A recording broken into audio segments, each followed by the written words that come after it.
Hello मैं sweet students.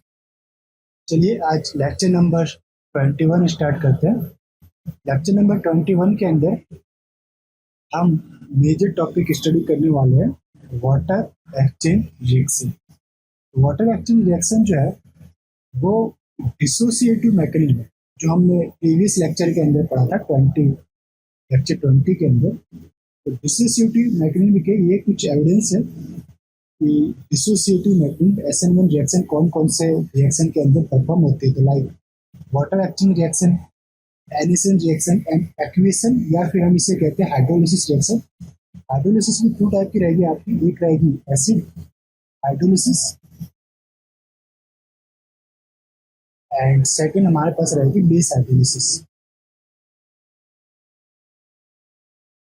Base hydrolysis reaction तो हमें अभी यहाँ पे स्टडी करना है वाटर एक्सचेंज रिएक्शन जो कि SN1 मैकेनिज्म रिएक्शन है। तो चलिए स्टार्ट करते हैं इसको। वाटर एक्सचेंज रिएक्शन में क्या होता है कि आपके कॉम्प्लेक्स के अंदर कोई वाटर मॉलिक्यूल रहता है, वाटर मॉलिक्यूल वो एक्सचेंज होता है ऑक्सीजन लेबल्ड H2O के द्वारा। तो यही पे लिखा है कि when water molecule in the coordination sphere exchange with labelled water, like जैसे कि हमारे पास H2O एक नॉर्मल रहता है, तो H2O में अगर O को लेबल कर दे, लाइक O को रेडियो एक्टिव ऑक्सीजन से रिप्लेस कर दिया जाए, उस कंडीशन में जो रिएक्शन परफॉर्म होगी उसे कहेंगे वाटर एक्सचेंज रिएक्शन। अब कुछ फैक्टर्स हैं जो इस रिएक्शन को अफेक्ट करते हैं। तो factor affecting lability and inertness in water exchange reaction वो कौन कौन से थे? पहला था आपका principal quantum number, second factor है आपके पास charge on the central metal atom, and third factor है आपके पास नेचर ऑफ द लिगेंड। अब वन बाय वन इस फैक्टर की स्टडी करते हैं एंड एक्सचेंज रिएक्शन को स्टडी करते हैं।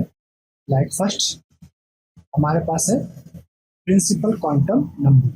तो होता है क्या है, प्रिंसिपल क्वांटम नंबर को n से रिप्रेजेंट करते हैं। अगर आपके पास n इंक्रीज होगी, लाइक आपके पास कोई मेटल है 3D सीरीज का 4D 5D, तो metal ligand like bond length ये भी आपका क्या होगा, इंक्रीमेंट आपको देखने को मिलेगा।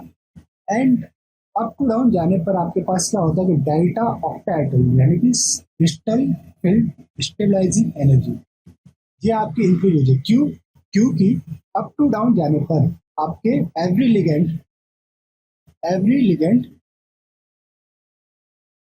Act as strong field ligand.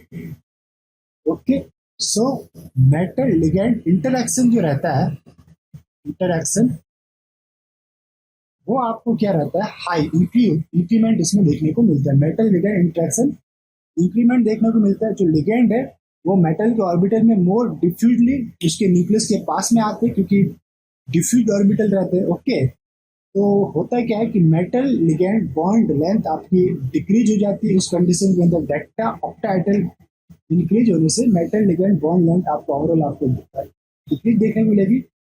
Activation energy आपकी हाई चली जाएगी और inertness reaction particular water exchange के लिए आपकी इनर्टनेस रिएक्शन इंक्रीज होगी and water exchange reaction overall आपकी डिक्रीज होगी, यानी कि rate of water exchange reaction low रहेगा। ऐसा क्यों हुआ, मैंने आपको रीजन बताया कि अप टू डाउन जाने पर होता है क्या है कि every ligand act as a strong field ligand according to spectrochemical series. तो लिगेंड जो है वो मेटल के ऑर्बिटल के अंदर तक जा पाते हैं, डिफ्यूजन उनका ज्यादा होता है, जो उसकी डिफ्यूजन मोर डिफ्यूज ऑर्बिटल्स होने के कारण वो अंदर तक एलिमिनेट कर पाते हैं। ओके, और फिर आपको बनाते हैं metal ligand more interaction and inertness इसकी बढ़ती है। तो 5D मेटल की इनर्टनेस ज्यादा रहेगी 4D एंड 3D से। Iridium 3+ more inert compare to rhodium 3+ and cobalt 3+ और वाटर एक्सचेंज रिएक्शन। इसी तरह आपके पास सेकंड जो फैक्टर है वो है फैक्टर नंबर सेकंड है charge on the central metal atom. अब क्या होगा, if charge on the central metal increase metal ligand interaction आपका क्या होगा, इंक्रीमेंट देखने को मिलेगा। मेटल लिगेंड इंटरेक्शन इंक्रीज तो बॉन्ड लेंथ आपकी क्या रहेगी, बॉन्ड लेंथ रहेगा आपका डिक्रीज। बॉन्ड लेंथ डिक्रीज तो activation energy for metal ligand bond breaking are increase. ये अगर इंक्रीज हुआ तो इनर्टनेस इंक्रीज होगा और वाटर एक्टिंग रिएक्शन गेट आपकी डिक्रीज। तो वाटर रिएक्शन डिक्रीज रहेगी, वाटर एक्टिंग रिएक्शन आपकी डिक्रीज। कुछ एग्जाम्पल है लाइक मेटल प्लस एल,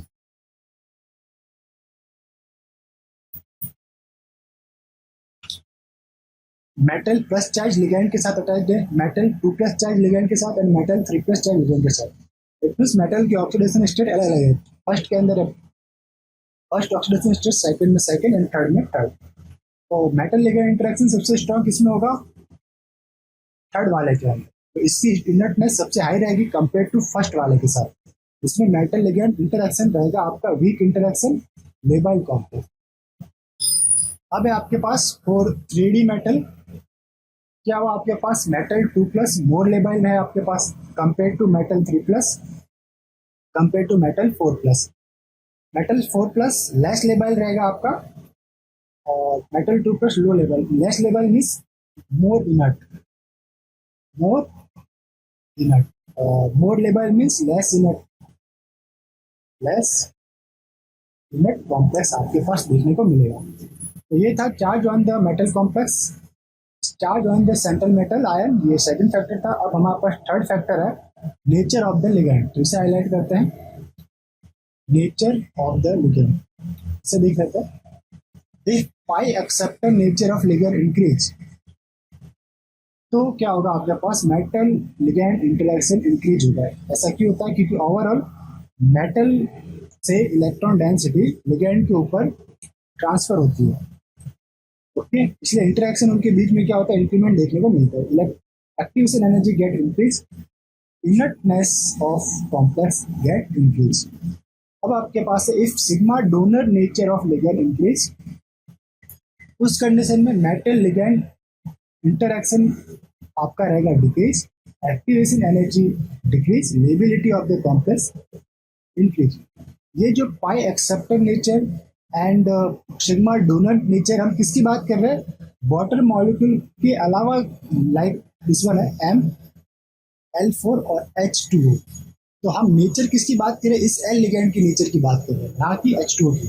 अब इस अगर एल लिगैंड हमारे पास पाई एक्सेप्टर है तो ये क्या कर रहा है? मेटल से इलेक्ट्रॉन डेंसिटी, ये लिगैंड के पास जा रही है तो मेटल के ऊपर इलेक्ट्रॉन डेंसिटी कम हो रही है, तो मेटल से इलेक्ट्रॉन डेंसिटी कम हो रही है तो ये क्या करेगा? H2O लिगैंड के इलेक्ट्रॉन को अपनी ओर अट्रैक्ट करेगा। तो इससे इस बॉन्ड, मेटल लिगैंड बॉन्ड के बीच में इंटरेक्शन हाई रहेगा। ओके, हाई रहेगा तो इनर्टनेस इसकी ज्यादा बढ़ेगी, एक्टिवेशन एनर्जी हाई रिक्वायर्ड रहेगा। बट अगर केस क्या हो जाए कि अगर आपके पास जो लिगैंड है दिस वन, ये आपका सिग्मा डोनर लिगैंड है, तो ये क्या करेगा? मेटल के ऊपर ओवरऑल इलेक्ट्रॉन डेंसिटी इंक्रीज करेगा। अगर मेटल के ऊपर इलेक्ट्रॉन डेंसिटी इंक्रीज रहेगी तो ये भी आपका बैक बॉन्डिंग के थ्रू मेटल लिगैंड बॉन्ड के बीच में इलेक्ट्रॉन डेंसिटी इंक्रीज करेगा। ML बॉन्ड, ये जो मेटल H2O बॉन्ड लेंथ है वो इंक्रीज रहेगी और इंक्रीज रहने के कारण एक्टिवेशन एनर्जी लोअर रहेगी, आपका liability of the complex increment आपको देखने को मिलेगा। तो बहुत ही अच्छा कंसेप्ट है, समझ जाएंगे तो आप कभी गलत नहीं कर पाएंगे। ओके, अब था आपके पास order of lability of the complex according to charge on central metal atom. जैसा कि भी हमने पढ़ा था, charge on the central metal atom, अगर चार्ज इंक्रीज होता है तो आपका इनर्टनेस आपका इंक्रीज देखने को मिलता है। अगर चार्ज डिक्रीज तो लेबिलिटी आपका इंक्रीज रहता है। बट उस कंडीशन में क्या होगा? तब चार्ज सेम है, लाइक 2 प्लस चार्ज सभी कॉम्प्लेक्स में सेम है, सभी मेटल के ऊपर। उस कंडीशन में हमें देखना पड़ता है डीकॉन्फ्लिगेशन, और डीकॉन्फ्लिगेशन के अंदर भी हमें देखना पड़ता है CFSE, crystal field stabilising energy. और क्रिस्टल फील्ड स्टेबलाइजिंग एनर्जी जिसकी नेगेटिव में आएगी, ओके, या फिर क्रिस्टल फील्ड एक्टिवेशन एनर्जी आप चेक कीजिए। तो क्रिस्टल फील्ड एक्टिवेशन एनर्जी जिस पर्टिकुलर डीकॉन्फ्लिगेशन के लिए नेगेटिव में आएगी वो रहेगा आपका लेबाइल, और जिसकी पॉजिटिव आएगी वो रहेगा आपका इनर्ट। तो देख लेते तो D9 केस रहता है, प्रॉपर 2 प्लस GT डिस्टोर्शन इसके अंदर देखने को मिलता है। इसमें सबसे नेगेटिव वैल्यू आती है CFAE की, ये रहता है आपका more labile due to GT distortion. उसके बाद रहता है जिंक 2 प्लस, ये रहता है आपका D10 केस। फिर है D5 Mn2 प्लस, फिर है D6 Fe2 प्लस, फिर है D7 कोबाल्ट 2 प्लस एंड है फिर आपके पास D8 निकल 2 प्लस। ओके, तो निकल 2 प्लस है लेस लेबाइल और D9 केस है मोर लेबाइल। ये हमने किस अरेंजमेंट से किया, CFAE आपको निकाल के इसे अरेंज कर सकते हैं, जो कि जस्ट हमने प्रीवियस लेक्चर नंबर 20 के अंदर इसका डिटेल स्टडी किया था कि उसकी जो लेबिलिटी ऑफ द कॉम्प्लेक्स है वो किसके ऊपर डिपेंड करती है। तो वो डिपेंड करती है charge on the central metal atom as well as हम इसको इंटरप्रिटेट कर सकते हैं CFT से और CFT के अंदर भी हमारे पास था CFAE, जो निकालने का फॉर्मूला क्या आया था कि CFSE crystal field activation energy of square pyramidal minus crystal field stabilising energy of octahedral intermediate, और दोनों का डिफरेंट जो आता है वो CFAE के बराबर आता है। उस मेथड से हम ये निकाल पाते हैं। अब क्या होगा अगर चार्ज +3 है, +3 चार्ज के लिए ये आपका लेबिलिटी ऑर्डर है, तो मोड लेबाइल कौन होगा, लैंथिनम 3+ लेबिलिटी ऑर्डर। तो मोड लेबाइल होगा लैंथिनम 3+ is greater then indium 3+ is greater then titanium 3+ is greater then vanadium 3+ is greater then iron 3+ is greater then aluminium 3+ is greater then chromium 3+ is greater then rhodium 3+ is greater then iridium 3+। जैसे कि मैंने इसमें तो मैं आपको ऐसे बता सकता हूँ कि इनमें प्रिंसिपल क्वांटम नंबर इरिडियम की ज़्यादा है, इसलिए ये लेस लेबाइल रहेगा, यानी मोर इनर्ट रहेगा। ओके, इसके अंदर भी प्रिंसिपल क्वांटम नंबर किसकी ज़्यादा है, रोडियम और क्रोमियम में रोडियम की ज़्यादा है, ये 4D के अंदर आता है, इसलिए ये लेस लेबाइल रहेगा क्रोमियम की तुलना में। अब बात आ गई transition metal and non transition metal. तो ट्रांजिशन और नॉन ट्रांजिशन में non transition metal plus condition के अंदर मोल लेबाइल रहता है, तो ये Al3+ मोल लेबाइल क्रोमियम से बनाएगा। तो ये पर्टिकुलर सीरीज आपको थोड़ी याद मेमोराइज करनी पड़ेगी, बाकी जो कंसेप्ट लगता है वो हम आपको बताने की कोशिश करेंगे। अब है हमारे पास कुछ point like liability and inertness के कुछ पॉइंट है जिसे हमें रिमेंबर रखना हमेशा। ये क्वेश्चन सॉल्यूशन करते समय बहुत ही हेल्पफुल रहेगा हमारे लिए। पहला पॉइंट है all complex of S block ion, उसमें से एक्सेप्ट करना आपको beryllium 2+ and magnesium 2+ are very labile, यानी कि बेरिलियम एंड मैग्नीशियम 2+ आयन को छोड़ने के बाद जितने भी S ब्लॉक एलिमेंट के जो कॉम्प्लेक्स बनते हैं वो बहुत ही क्या रहते हैं, लेबाइल रहते हैं, यानी कि लिगैंड सब्स्टिट्यूशन रिएक्शन के लिए फास्ट रिएक्शन परफॉर्म करते हैं। फिर सेकंड पॉइंट था all complex of +3 metal of F block element are labile, ये तो हमें याद रखना है। F block element +3 charge very labile. Third point था complex of D10 ion like zinc 2+, cadmium 2+ and mercury 2+ are normally more labile रहता है। Okay, इसे भी आपको याद रखना है। और इसमें एक और पॉइंट ज्वाइन कर सकते हो, D9 केस कॉपर 2+ मोर लेबाइल, इससे भी ज्यादा मोर लेबाइल D9 केस होता है due to D2 distribution. Fourth point था across the 3D series complex metal 2+ ion generally moderate labile than metal 3+ ion, यानी कि 3+ आयन से 2+ आयन मोर लेबाइल रहते हैं पूरे का पूरे 3D सीरीज के अंदर, ये आपको याद रखना है। फोर्थ पॉइंट था कि D metal complex with D3 configuration and low spin D6। देखिए D3 में क्या होगा, जो आपका T2G ऑर्बिटल है वो आपका सिमेट्रिक फीलिंग रहेगा, एंड D6 लो स्पिन में T2G ऑर्बिटल सिमेट्रिक रहेगा। इस कंडीशन में, और जैसा मैंने आपको बताया था कि अगर सिमेट्रिक फीलिंग रहती तो वो जनरली क्या रहता है, इनर्ट रहते हैं। सो फिफ्थ पॉइंट था कि D metal complex with D3 configuration and low spin D6 configuration are generally inert, तो इसे हाईलाइट कर लो, इनर्ट रहेंगे ये। Point number 6 4D and 5D metal complex are generally inert. अब ऐसा इनर्ट क्यों होता है, क्योंकि high crystal field stabilising energy लगता है, ठीक, CFAC इसकी मोर रहती है। और सेकंड रीजन, और अगर आप याद रखना चाहें तो आप ऐसे भी याद रख सकते हैं कि जो लिगैंड रहता है 4D एंड 5D मेटल के साथ स्ट्रॉन्ग फील्ड लिगैंड की तरह एक्ट करता है, strong field ligand according to spectrochemical series के अकॉर्डिंग।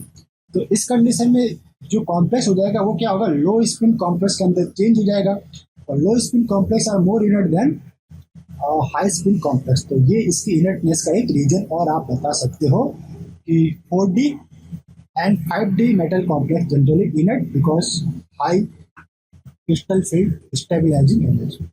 अब इसके ऊपर कुछ प्रीवियस ईयर क्वेश्चन सॉल्यूशन करके देखते हैं हम। प्रीवियस ईयर क्वेश्चन सॉल्यूशन देखते हैं। फर्स्ट क्वेश्चन है हमारे पास, which of the following complex water exchange is fast, किस कॉम्प्लेक्स में वाटर एक्सचेंज फास्ट होगी? तो देख लेते हैं one by one. Complex A है जिंक H2O6 यानी कि इसके अंदर कुछ पार्ट सेम है। सेम क्या है उससे हम हाईलाइट कर लेते हैं। H2O6 लिगेंड जो है वो सेम है। डिफ्रेंशिएट क्या कर रहा है? एक है आपका मेटल डिफ्रेंशिएट कर रहा है, मेटल आपका डिफ्रेंशिएट कर रहा है, एंड एक डिफ्रेंशिएट कर रहा है आपका चार्ज। ये दो जो है वो 2+ चार्ज में है और ये जो 3 है 3+ चार्ज में। तो पहले ये बता देते हैं, जैसा कि मैंने आपको बताया था कि अगर जो आपके 2+ चार्ज वाले जो रहते हैं वो मॉड्यूलेट लेबाइल रहते हैं कंपेयर टू 3+ चार्ज वाले, ठीक। तो इन दोनों में से मुझे पता चल गया कि जो जिंक एंड कॉपर में से कोई एक मेरा आंसर होगा। तो जिंक 2+D10 है एंड कॉपर 2+D9 है। रोडियम एंड कोबाल्ट ये दोनों इनट रहेंगे क्योंकि ये 3+ चार्ज है। अब इन दोनों में भी मोर लेबाइल कौन रहेगा? तो अगर crystal field activation energy check किया जाए, क्रिस्टल फील्ड एक्टिवेशन एनर्जी, तो जिंक के लिए कम निकलती है, नेगेटिव चार्ज इसका कम आता है, negative value compare to copper 2+ के लिए। तो कॉपर 2+D9 के high spin GT distortion more labile. Okay, तो आंसर क्या आएगा? Due to GT distortion in copper 2+D9 case bond length इसके आपके इंक्रीमेंट देखने को मिलता है और फास्ट वाटर एक्सचेंज रिएक्शन ये प्रोवाइड करवाते हैं। बहुत ही इंपॉर्टेंट क्वेश्चन, इस कॉन्सेप्ट पे आपको क्वेश्चन मिलता है, तो वेरी वेरी इंपॉर्टेंट क्वेश्चन मैं इसको कहूंगा। नेक्स्ट आपका जो प्रीवियस ईयर क्वेश्चन था वो है हमारे पास, arrange the increasing order of, ये आपका है वाटर एक्सचेंज रिएक्शन। वही आपको कंसेप्ट यहाँ पे अप्लाई करना है। पहले कॉम्प्लेक्स देख लेते हैं।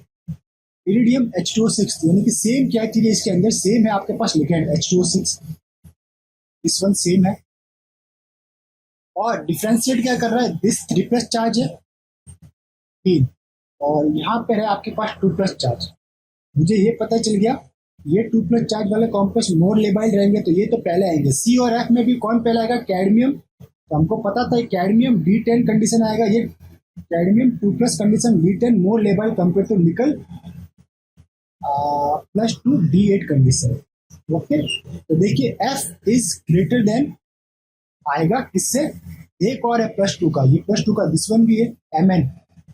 तो D8 also greater than D5, this one ये आएगा Mn +2 कंडीशन, ये रहेगा आपका D5 और कैसा रहेगा? हाई स्पिन में D5। तो F जैसे कि मैंने आपको बताया कैडमियम D10 मोर लेबाइल रहता है, तो लेबिलिटी ऑर्डर किस किस पे डिपेंड करेगा वो देख लेते हैं। पहला रहेगा चार्ज ऑन द मेटल, तो जिस कॉम्प्लेक्स पे पॉजिटिव चार्ज कम है वो मोर लेबाइल रहेगा, ठीक। तो पॉजिटिव चार्ज में ये थे, इन तीनों में से पहले आएंगे। पहले तो मैं ये बता दूं, दिस वन और दिस वन, ये तीनों पहले आएंगे। अब इन तीनों में भी पहले कौन आएगा वो आपका डिपेंड करेगा। एक है प्रिंसिपल क्वांटम नंबर और सेकंड है नेचर ऑफ द लिगेंड। यहाँ पे नेचर ऑफ द लिगेंड की तो बात ही नहीं आती, क्यों? क्योंकि सारे के सारे लिगेंड सेम है H2O। यहाँ पे 2 पॉइंट आएगा, principal quantum number and charge on the ligand metal atom. और तीसरा अगर आप देखना चाहे पॉइंट, चौथा पॉइंट आप ले सकते हो CFE crystal field activation energy. तो इन तीनों में भी मोर लेबाइल कौन रहेगा? F। फिर कौन रहेगा? E MnH2O6 2+, और फिर रहेगा आपका निकल, ये था आपका D10 कैडमियम D10। E था आपका D5 हाई स्पिन और C था आपका D8 हाई स्पिन। ओके, ये तीनों पहले आएंगे, जिसे मैंने हाईलाइट कर दिया रेड से। और इसके बाद कौन अरेंज होंगे? +3 कॉम्प्लेक्स। तो +3 उससे लेस लेवल लेंगे, वो कौन कौन है उससे हाईलाइट कर, ये वाले। ओके, अब इन तीनों में भी मोर लेवल कौन होगा? तो जो अगर इरिडियम का प्रिंसिपल क्वांटम नंबर हाई है तो डेफिनेटली ये लेस लेवल है, तो सबसे कम जाएगा। ये देखिए इस वन इज लास्ट में गया। अब बचा DnB में कौन मोर लेवल होगा? तो क्रोमियम रहता है 3+ चार्ज, क्रोमियम 3+ चार्ज रहेगा आपका D3। ओके, D3 इसके लिए जो क्रिस्टल फील्ड एक्टिवेशन एनर्जी रहेगी वो नेगेटिव में आएगी और कोबाल्ट 3+ चार्ज रहेगा ये रहेगा आपका D9-3 7, D9-3 6 रहेगा, वो भी हाई स्पीड। तो इसके लिए क्रिस्टल फील्ड एक्टिवेशन एनर्जी रहेगी 0, और इसके लिए नेगेटिव में कुछ वैल्यू रहती है। तो डेफिनेटली क्रोमियम 3+ मोर लेबाइल रहेगा, यानी कि D complex is more labile compare to B, and B is more labile compare to A. तो इस टाइप से आपको 1 बाय 1 जो फैक्टर्स है उनको अप्लाई करना पड़ेगा। पहले charge on the metal predominant factor है, फिर प्रिंसिपल क्वांटम नंबर, एंड फिर आपको अप्लाई करना है CFE, crystal field activation energy. Okay, तो आई होप आप इस क्वेश्चन को अच्छे से समझ पाए होंगे। बहुत इंपॉर्टेंट क्वेश्चन है ये भी इसका, तो प्रीवियस ईयर क्वेश्चन है। अब हम देख लेते लेबिलिटी और inertness of non transition element. Non transition element कौन से रहते हैं आपके पास? S block element. Okay, S block में भी एक रहेगा, एक आपके पास रहेगा नॉन ट्रांजिशन एलिमेंट के अंदर, लाइक सोडियम वाला जो सीरीज था वो, और एक रहेगा आपके पास बेरिलियम वाला series. Okay, hydrogen, sodium, and then क्या आता है अलीना, हाइड्रोजन, लिथियम, सोडियम, अलीना, पोटेशियम, रबड़ी, रुबिडियम, सस्ती, caesium, free, calcium, FR, and फिर आएगा बेरिलियम, बेटा मांगे तो ये आपका रहेगा Mg, कार, स्कूटर, पाप, गोल। यहाँ तक याद रखिए बस, beryllium, magnesium, calcium, strontium, Sr and barium. अब ये दोनों सीरीज जो कि है नॉन ट्रांजिशन एलिमेंट, एक है अर्थ, नॉन ट्रांजिशन अर्थ एलिमेंट, और एक है एक रहता है आपका बेसिक अर्थ एलिमेंट, और एक रहता है अर्थ एलिमेंट। ओके, तो एक रहता है आपका एल्कली मेटल और एक होता है एल्कलाइन अर्थ मेटल। तो यस, पहला वाला है एल्कली मेटल और सेकंड वाला है एल्कलाइन अर्थ मेटल। ये नाम मुझे थोड़ा सा याद नहीं आ रहा था, अभी जस्ट मैंने लिखा हुआ और मैं अभी याद कर रहा था। ठीक है, अब हमारे पास फैक्टर, इसमें कौन कौन से फैक्टर है जो इसको अफेक्ट करते हैं? पहला है आपका साइज, सेकंड है आपके पास चार्ज। देखिए, अब if size of the non transition element increase, liability of the complex increase. जबकि ट्रांजिशन एलिमेंट के लिए क्या था, अगर size of the transition element increase होता था तो लेबिलिटी डिक्रीज होता था। उसमें ऐसा इसलिए होता था क्योंकि डिफ्यूजन ऑफ ऑर्बिटल्स उसमें मोर रहता था compare to alkali earth metal या एल्कलाइन अर्थ मेटल। ओके, तो ये है आपके पास like lithium plus, sodium plus, potassium plus, rubidium plus and caesium plus. जो सीजियम प्लस कॉम्प्लेक्स है वो मोर लेबाइल है for water exchange reaction, and lithium plus less labile for water exchange reaction. Up to down जाने पर liability decrease हो रही है। ये पूरा का पूरा कंसेप्ट आपका इन्वर्ट है या इन्वर्सली है कंपेयर टू ट्रांजिशन एलिमेंट के। ठीक है, तो आपको माइंड में फिट कर लेना कि पूरा एल्कलाइन अर्थ मेटल और एल्कली अर्थ मेटल के लिए जो लेबिलिटी कंसेप्ट लगता है वो पूरा का पूरा अपोजिट होता है आपका ट्रांजिशन मेटल के लिए। तो ऑर्डर ऑफ लेबिलिटी किसके लिए सबसे ज्यादा रहेगी? Caesium plus charge is greater then rubidium plus is greater then potassium is greater then sodium is greater then lithium plus. इसी तरह अगर मैं बात करूं इस वन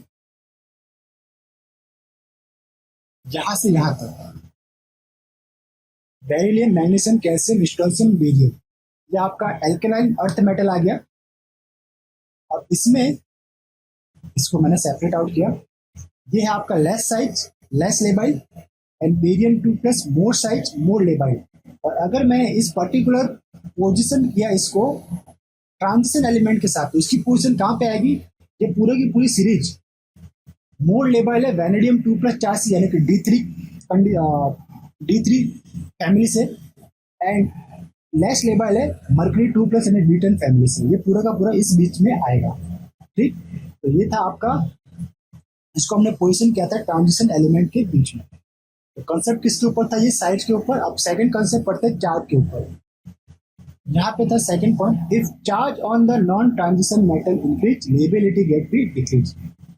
ठीक, ये कंसेप्ट सेम ट्रांजिशन मेटल की तरह। ट्रांजिशन मेटल में भी क्या होता था, अगर चार्ज इंक्रीज होता था कॉम्प्लेक्स के ऊपर तो लेबिलिटी उसकी भी क्या होती थी, डिक्रीज होती थी। तो ये भी सेम है। तो इसके ऊपर बेस्ड कुछ प्रीवियस ईयर क्वेश्चन सॉल्यूशन करके देखते हैं। क्वेश्चन फर्स्ट है, वाटर एक्सचेंज रिएक्शन का आपको ऑर्डर बताना है। एग्जाम्पल के रूप में ये दे रखा है MgH2O twice 2 plus, barium H2O6 2 plus, aluminium H2O6 3 plus. तो ये 1 2 3 तीनों के तीनों कौन से मेटल है? ये आपके पास नॉन ट्रांजिशन मेटल, ये एल्कलाइन अर्थ मेटल है। कौन से? एल्कलाइन अर्थ मेटल ये दो है, और एक आपका पी ब्लॉक एलिमेंट है, this one aluminium non transition element. तो according to non transition element का दो कंसेप्ट है, एक तो साइज था और एक था आपका चार्ज। अगर चार्ज इंक्रीज हो रहा है तो उसकी लेबिलिटी डिक्रीज रहती है। ओके, तो एल्यूमिनियम वाला जो पोर्शन था, एल्यूमिनियम H2O6, जिसकी लेबिलिटी सबसे डिक्रीज थी, ये आपकी रहेगी सबसे कम। ए और बी के अंदर अगर बात करें तो दोनों में चार्ज सेम है, चार्ज दोनों कॉम्प्लेक्स में सेम है, यानी मेटल के ऊपर चार्ज सेम आएगा, मैग्नीशियम 2 प्लस, बेरियम 2 प्लस। तो यहाँ पे जो फैक्टर है वो रहेगा आपका साइज का। साइज किसकी बड़ी है? मैग्नीशियम में बेरियम का, तो बेरियम की साइज बड़ी है। और अगर हमारा साइज यहाँ पे इंक्रीमेंट होता है ट्रांजिशन नॉन ट्रांजिशन एलिमेंट में, तो हमारी लेबिलिटी उसकी इंक्रीज होती है। तो बी जो बेरियम कंटेनिंग कॉम्प्लेक्स है वो मोर लेबाइल होगा compare to magnesium containing complex. ये आपका रहा आंसर। सेकंड आपके पास क्वेश्चन है प्रीवियस ईयर का ही। आपके पास कॉम्प्लेक्स दे रखे A aluminium F63 minus, silicon F62 minus and phosphorus F6 minus charge. तो तीनों के तीनों जो मेटल्स है वो नॉन ट्रांजिशन एलिमेंट है। ये सिलिकॉन, फास्फोरस, ये सबके सब पी ब्लॉक एलिमेंट है। तो इनके ऊपर चार्ज पहले हमने पता कर लिया। चार्ज क्या है? एल्यूमिनियम के ऊपर 3 प्लस, सिलिकॉन पे 4, फास्फोरस पे 5। तो अकॉर्डिंग टू कंसेप्ट, जब आपका प्लस चार्ज इंक्रीज होता है, ओके, प्लस चार्ज अगर आपका इंक्रीमेंट देखने को मिलेगा नॉन ट्रांजिशन एलिमेंट में, तो उसमें क्या रहेगा? आपका लेबिलिटी ऑफ ऑर्डर रहेगा, डिक्रीज हो जाएगा। अगर मोर प्लस चार्ज है तो लेस लेबल रहेगा, अगर लेस प्लस चार्ज है तो मोर लेबल रहेगा। तो ये जो है आपका ए कॉम्प्लेक्स जिसके अंदर +3 चार्ज है मेटल के ऊपर, this is more labile compare to B silicon 4 oxidation state and C phosphorus 5 oxidation state. Okay, इस टाइप से भी आप पता कर सकते हैं कि मोर लेबल कौन रहेगा, कॉम्प्लेक्स ए। अब है आपके पास सेकंड क्या, ये अदर क्वेश्चन है आपके पास, वाटर एक्सचेंज रिएक्शन ऑर्डर आपको यहाँ पे हाईलाइट करनी है। देखते हैं जो सेम पोर्शन है वो क्या है, water ligand H2O6 H2O6 H2O6। Differentiate क्या हो रहा है? मेटल, सोडियम +1 है, मैग्नीशियम 2 प्लस है, एल्यूमिनियम 3 प्लस है। तो ये जो मेटल्स भी है इनके ऊपर भी डिफरेंशिएट हो रहा है चार्ज, जो +1 है, +2 एंड +3। और कैसे मेटल है? ये नॉन ट्रांजिशन मेटल है, नॉन ट्रांजिशन मेटल। कंसेप्ट इसका अलग लगेगा, साइज कंसेप्ट तो डिफरेंशिएट रहता है, अब चार्ज कंसेप्ट सेम रहता है। तो charge on the non transition metal increase, liability क्या रहेगी? डिक्रीज रहेगी, वाटर एक्सचेंज रिएक्शन डिक्रीज रहेगा। तो एल्यूमिनियम 3+ कंटेनिंग एटम सबसे लोअर आपका रहेगा लेबिलिटी, यानी कि ये मोर इनर्ट रहेगा। और sodium plus charge containing metal complex सबसे हाई लेवल रहेगा, मोर रिएक्टिव रहेगा, वाटर रिएक्शन फास्ट देगा, वाटर एक्सचेंज रिएक्शन फास्ट देगा। तो ये हो गया आपका water exchange reaction order, A complex is greater than B and B is greater than C. तो इस टाइप से इस लेक्चर में अभी तक हमने क्या स्टडी किया? वाटर एक्सचेंज रिएक्शन के बारे में स्टडी हमने किया, detail study water exchange reaction. Okay, अब हम स्टडी करेंगे हाइड्रोलिसिस रिएक्शन, और एक्विएशन भी इसे कहते हैं।